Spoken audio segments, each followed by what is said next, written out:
Prompt Engineering Training Session 29. Zapier for Emails. Introduction. We have already seen how useful GPT-3 can be when it comes to emails. It can be even more so when you combine it with no-code tools like Zapier or Bubble.io. This article will contain an example of what Zapier plus GPT-3 can do with only a small amount of setup time. This article focuses on a particular example, but the possibilities are much greater. We'll give some other examples along the way. Keep in mind you can also do this in Bubble.io. There are many other no-code tools, but at the time of writing only very few allow you to use GPT-3. In this article we will show you how to set up a simple system in Zapier in which emails are summarized and stored. Have a meeting with someone? Quickly check the summaries of emails you've exchanged with that person.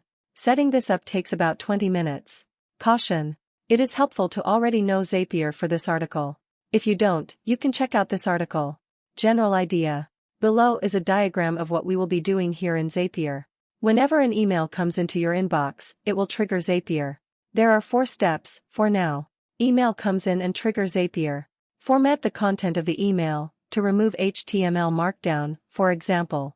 Send it to GPT-3 to be summarized. Store the output in a database. Set up in Zapier. Make sure to have a Zapier account, you can get a free one.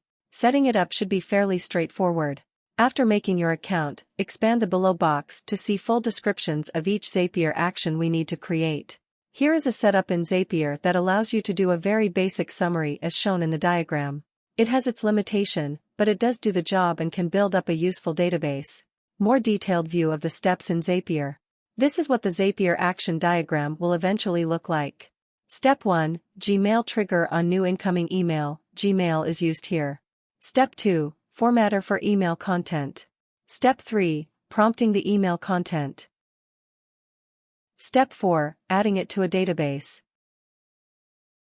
Optimizing the prompt for better results.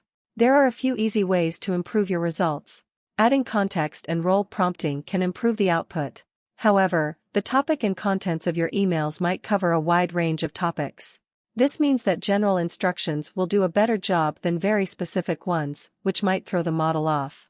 For practical reasons, it is useful to give an instruction, followed by telling GPT-3 when the email starts in the prompt by simply adding email, and ending the prompt with summary. This avoids GPT-3 answering with sure. I can summarize it for you. Role prompting can be useful here as well. Asking GPT-3 to act as a personal assistant helps increase the quality of the summary. If you want to summarize work emails, simply adding the role you have gives GPT-3 context to work with. It acts as if it assumes some level of knowledge from the reader, which helps filter out the non-relevant parts of the email. Below we show some examples with emails an office administrator might receive. You can ask it to summarize a simple email in bullet points, however, this might not be all that useful depending on how you would like to use the summary. For quick skimming of email exchanges you might just want it to be short and concise. Simply asking for this in the prompt works well. Below is an example of this prompt. Adjust it and play around with it to see how it changes. Prompt. Act as my personal assistant. I am an office administrator. Summarize the following email as concisely as you can, ignore the footer and header and any previous emails. Email, request for additional office supplies. Dear Office Administrator, I hope this email finds you well. I am writing to request additional office supplies for our team. As you know, we have been experiencing a high volume of work lately and have been using our supplies at a faster rate than usual. We would greatly appreciate it if you could provide us with the following items: printer paper, ink cartridges for the HP printer in the conference room, sticky notes, binder clips, highlighters. Please let me know if there are any questions or concerns, and when we can expect the supplies to be delivered. Thank you for your help. Best regards, your name. Summary. Output. Request for additional office supplies due to high workload. List of requested items: printer paper, ink cartridges for HP printer in conference room, sticky notes, binder clips, and highlighters. Requesting delivery information and if there are any questions or concerns.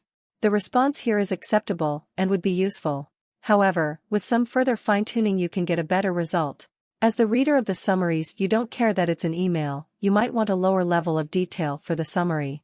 Information about the why is irrelevant, same goes for the last sentence about questions and concerns. By simply adding that the goal of the summary is for you to skim the contents and that you want pleasantries removed, the result can be improved. Act as my personal assistant. I am an office administrator.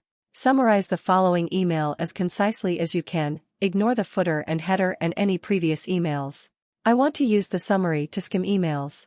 Remove any pleasantries. /n/n email, request for additional office supplies. Dear Office Administrator, I hope this email finds you well. I am writing to request additional office supplies for our team. As you know, we have been experiencing a high volume of work lately and have been using our supplies at a faster rate than usual.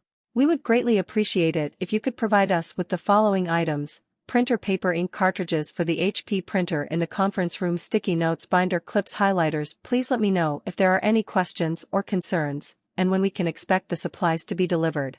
Thank you for your help. Best regards, your name. Summary. Output. Request for additional office supplies, printer paper, ink cartridges for HP printer, sticky notes, binder clips and highlighters. Now you're left with only the most important parts of the summary. Other use cases. Now that you've seen the example of summaries, we will mention a few other use cases for Zapier plus GPT-3. One great example is letting GPT-3 categorize your emails. This just comes down to telling it in a prompt to categorize the following email as whatever categories you like. A more in-depth example would be having multiple prompts. You can use a prompt to generate a response that agrees with the demands of the email and one that disagrees or denies. Both can be stored in your drafts and be ready to go whenever you want to send it. If you regularly receive very similar emails, you can use a filter in Zapier to apply a prompt only to that email. This can be a powerful tool when combined with a formatter. You can extract information and export CSVs from them or directly store them in some form of a database. Concerns. Please do keep in mind privacy concerns when running emails through GPT-3 and storing them. GPT-3 sometimes makes mistakes. We highly recommend checking email content before sending.